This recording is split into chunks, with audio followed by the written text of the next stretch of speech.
We did.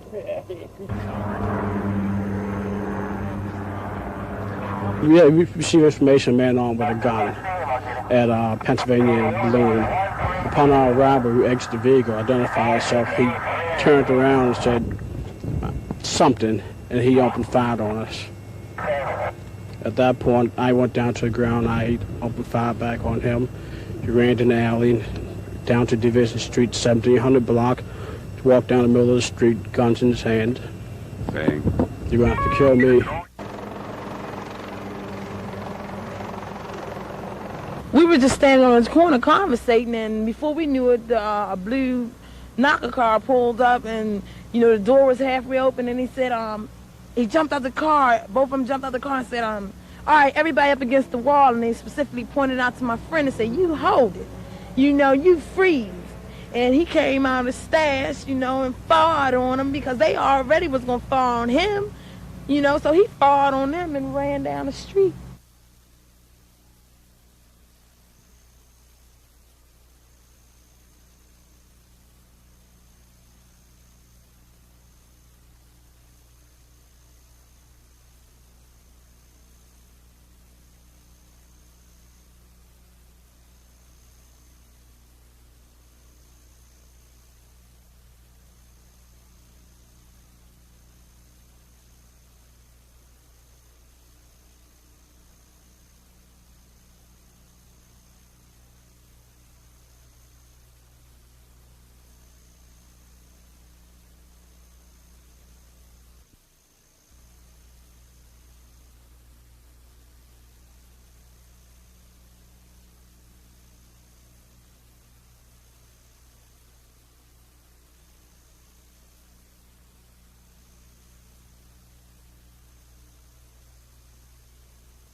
Child might, you know, your child might get shot too. And I heard a gunshot, and the next shot hit me, and then I heard several shots after that, and I screamed for her to come back in because I had been shot. Well, a man that's escaping, running from other people with guns wouldn't be shooting me.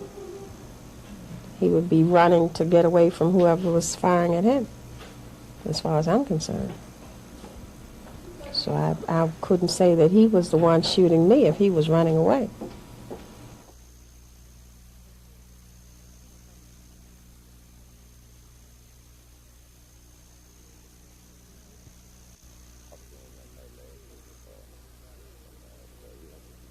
You know, different than anybody else lived down around this way. I mean, you know, they're into a lot of things around here.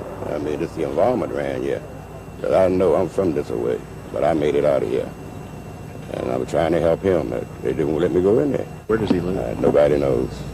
Nobody knows where he lives at. I know he's all right, but this year, and I had heard this on television this morning. Somebody had called and tell me that he was on television, that my name was on television. So we got the same name, you know. You're also yeah, everybody thought it was.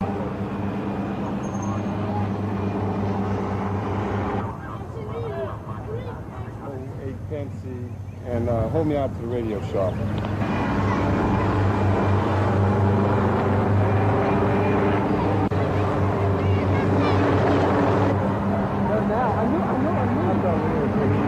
Back off. Let's go back off, please. Back up. Everybody's back.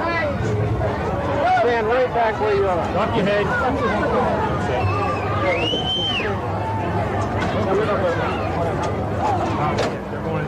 Who's that? Hey, Joe!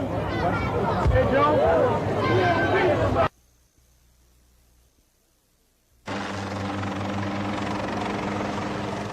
Helicopters and police cars swarmed around a row of vacant houses in the 1600 block of Division Street, where they believed the gunman had holed up, and police blocked off Division Street behind the Shake and Bake Fun Center.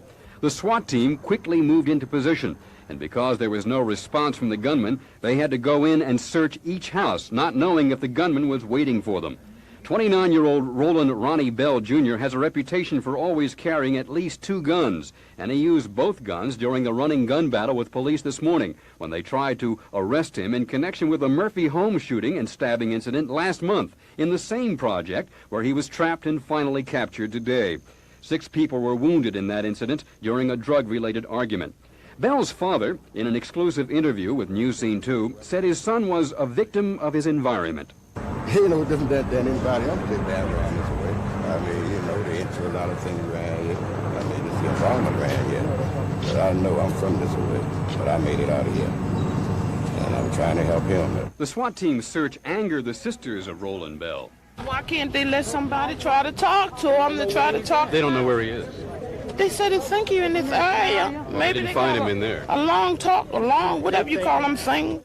But just before noon, the SWAT team left, and the first search for Roland Ronnie Bell was over. Jack Bowden, News Scene 2.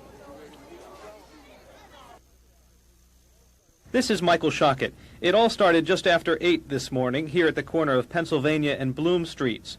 29-year-old Roland Bell Jr. was here with a group of people, including this lady, when police pulled up to arrest Bell on outstanding warrants. There's about 5 of us was over there. The blue knocker car pulled up, and they already had their gun.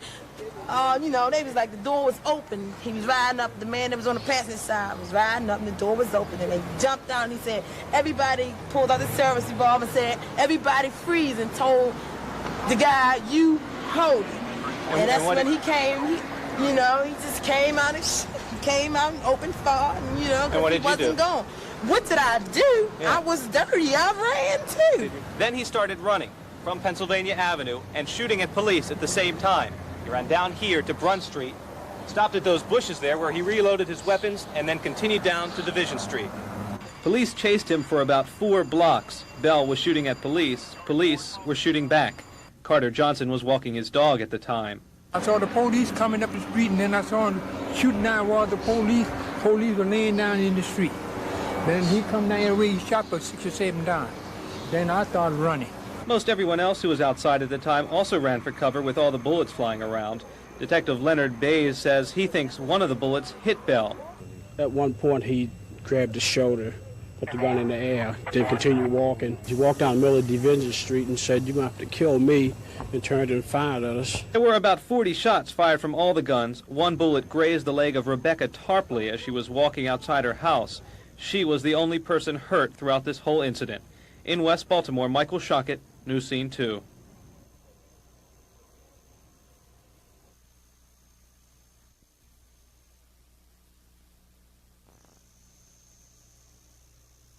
Was firing at him, as far as I'm concerned. So I couldn't say that he was the one shooting me if he was running away. Might get shot too. And I heard a gunshot, and the next shot hit me, and then I heard several shots after that, and I screamed for her to come back in because... It was 5:45 this morning when the police were summoned to the Murphy Holmes projects. They found a number of people inside one apartment. All had been shot or stabbed. There was blood on the walls. The back room looked like it had been ransacked. Some people were held in this apartment against their will, at gunpoint, knife point. And after a period of time, apparently they initiated a struggle to escape, and when they did that, that's when all the shooting and stabbing took place. After the shooting occurred, 2 people were able to get out. One ran to Martin Luther King Boulevard, where he flagged down a police car. Another ran to the 1100 block of Argyle Avenue, where that person knocked on someone's door for help. So we heard someone bang the, break the front glass. We don't know if he used his hand or some type of object. And then he knocked on the young lady's door downstairs. Then he said, the lady said, who is it? She said, he said, this is the police. So again, she questioned him, why are you, if you're the police, why are you knocking on the door? Then he eventually said, I need help, I've been shot. Police say 3 people, 28-year-old Michael Stokes, 22-year-old Mira Franklin, and her cousin Timothy Franklin, 33, apparently went to the Murphy homes last night where they knew they could buy drugs. All 3 were assaulted and brutally beaten inside the apartment, police think, after something went wrong with the drug deal. Then, early this morning, after all 3 had been held against their will, Stokes apparently went for one of the assailants' guns. That's when all the shooting took place. The two suspects in the apartment, one a 16-year-old, the other 25-year-old Nathaniel Barksdale, were injured in the gunfire. Police are with them at the hospital. In West Baltimore, Michael Shockett, News Scene 2.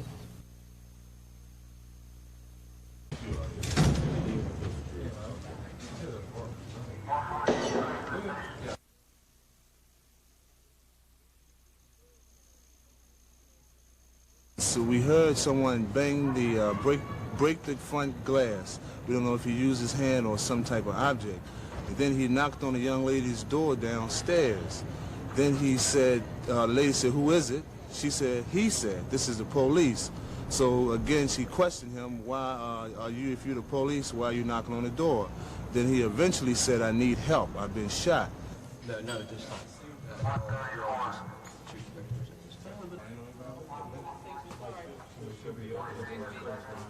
Leon, you call me?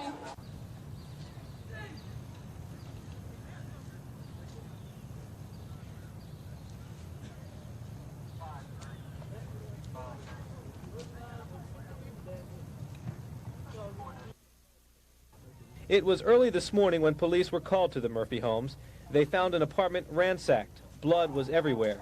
They found 3 people stabbed and shot. 2 others involved, also stabbed and shot, had escaped from the apartment. Police found them in the neighborhood. Throughout the day, stories of what happened kept changing. The police not knowing which people were victims and which were suspects. They did know what happened involved drugs. Police speculate 28-year-old Michael Stokes, 22-year-old Mira Franklin Tyson, and her cousin Timothy Franklin went to the projects to buy drugs. The deal apparently went sour, and that's when the shooting may have started. 2 people were also in the apartment. Everyone was wounded and all but one are still in hospitals. Police have been unable to find the person who lives in the apartment. What happened today is not that uncommon here. Dealing with violence is a way of life for most residents of the Murphy homes. One of the greatest problems centers around narcotics. And unfortunately, when you get an area where you have a concentration of narcotics, you will begin to see violent crimes occurring. And I'm talking about aggravated assaults, robberies, and in some cases even worse, murder. Hill says the community has gotten involved through block watch programs and meetings with police to try and cut crime. But has it helped? It's terrible around here. People crazy. Do you feel safe living here? No. Do you see crime going down? No. You still think there's a problem here? Yes, definitely. There are plenty of police in the area.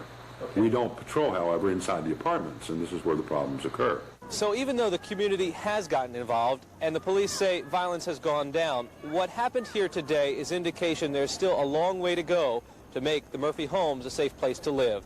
In West Baltimore, Michael Shockett, News Scene 2. Among the oldest residents at the Murphy Homes project are violence and death. But when 8 people were murdered in a 1981 drug war at Murphy Homes, the residents decided to fight back. They worked with police to get more police patrols in the area and to form their own citizen patrols in each block and on each floor of the high-rise projects. And it worked. What we have seen occur in the Murphy homes is we find them today to be a much more habitable place than they were a year ago. The quality of life has increased greatly at the Murphy homes. And despite the 3 murders committed here during the past 3 nights, a spokesman for the residents, Carol Jordan, told me she doesn't believe it's a revival of the old drug-related violence, and neither do the police. Definitely one is domestic, no doubt. The potential for the other one being a domestic situation, there is potential for that one. The third we simply have no motive on as yet. So you don't think it's really returning to the extreme violence and death that was there before? No, I don't think so. We've seen in the past year the instances of this type of violence occurring in the Murphy homes to be on the decline. The police and the residents of the Murphy Homes project are concerned about the wave of murders here this week, but they point out that killings resulting from domestic arguments inside the home are impossible to prevent and can happen anywhere, not just here. Jack Bowden, News Scene 2.